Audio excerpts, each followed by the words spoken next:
ครับเปิดรายการหน่อยดิทำอะไรกัน เปิดรายการไหมวันนี้เราจะค่ะวันนี้เราจะมาหาหอยเชอรี่นะคะ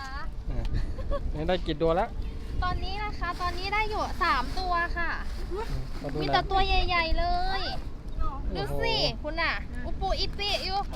ตอนแรกผมก็นึกว่าจะมาเก็บหอยจุ๊บกัน หอยจุ๊บมันต้องลงน้ำ มัน เราไม่กล้าลง ต้องลงเหรอ มันมีมั้งเราก็ไม่รู้หอยจุ๊บอ่ะ เดี๋ยวผมจะลงเองผมจะลง ถ้ามีนะ มีเหรออุ้ยกระเป๋าระยะนั่นไงมัน ผม มันรีอยู่นะจ๊ะ ไหน นั่นไงนั่นน่ะ ไม่เห็นอ่ะโอ้ยไม่เห็นอ่ะ ไหนคะไหนคะไหนคะพี่โบ นั่นไง